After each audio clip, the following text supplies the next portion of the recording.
मैंने जगन्नाथपुरी में कितनी इंटरेस्टिंग चीजें देखी है। सबसे पहले ना उधर ना प्रसाद जो बनता है, हाँ। बहुत सारा प्रसाद बनता है, 7 लेयर्स ऑफ मटके लगे रहते हैं। साइंस क्या कहेगा कि अगर मैं नीचे से आग लगा रहा हूं तो सबसे पहले नीचे वाला गर्म होगा, फिर पहले 7वां वाला गर्म होता है।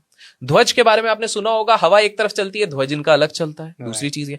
तीसरा, वहां पर एक समाज है जो हर बार जाके ऊपर ध्वज लगाता है। ऐसा माना जाता है एक दिन भी अगर ये लोग खुद चढ़ के ऊपर जाके ध्वज नहीं लगाए, चाहे आंधी हो, बारिश हो, तूफान हो, सुनामी हो, कुछ भी हो, अगर एक दिन में नहीं लगाए, 18 वर्ष के लिए जगन्नाथ मंदिर बंद हो जाएगा। अब आप जब मैं सामने देख रहा हूं, वे व्यक्ति ध्वज लेके जा रहे हैं, 30 केजीज का वेट है, without any staircase, without anything, 5 माले की आप बिल्डिंग बाहर से चढ़ रहे हो। आप सोचो, कोई सेफ्टी नहीं, कोई सेफ्टी नहीं, बट दे आर सेफ, क्योंकि ऊपर वाले की कृपा है।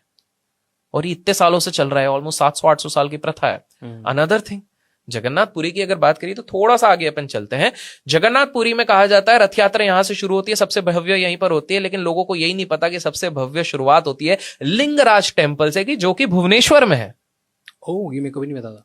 भुवनेश्वर से शुरू होती है, हमको यही नहीं पता।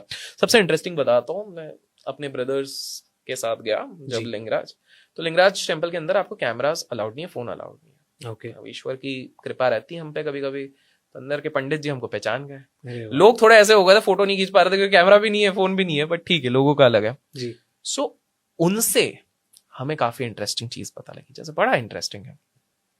तो ना उस समय में भोग का समय हो रहा था, मटके में खिचड़ी भोग जाती थी। मैं नोटिस कर रहा था कि लोगों ने ना कान से लेके ऐसे करके मुंह तक, नाक तक कपड़े से बांधा हुआ है, मटका लेके जा रहे हैं। एक इस तरह से टनल है जहां पर कुछ प्लेसेस हैं जहां से बस लाइट आ सकती थी, ओनली नेचुरल लाइट। ओके। मैं ऑब्जर्व किया, मैंने पूछा ऐसा क्यों हो रहा है? बोले पहली चीज है, इन्होंने कान और नाक इसलिए वो है क्योंकि दीज आर ऑल्सो सेंसेस। सो ईश्वर को पहले चढ़ेगा, फिर ही आपके सेंसेस को जाना चाहिए। That is number 1। Right. Second, क्यों सिर्फ लाइट का एरिया दिया गया और बाहर से नहीं लेके जा रहे? मतलब चाहे तो बाहर निकल के आराम से लेके जाओ ना। वो इसलिए क्योंकि अगर बाहर से ले गए तो सूर्य की किरण पड़ेगी, सूर्य किरण पड़ी तो सूर्य देव ने पहला ग्रहण कर लिया, सूर्यदेव ना चकले, तो पहले प्रभु को ही चढ़ेगा। अंदर 108, if I am not wrong, लोग एक बार कमेंट्स में बता देना अगर मैं गलत बोल रहा हूं, 108 मंदिर हैं।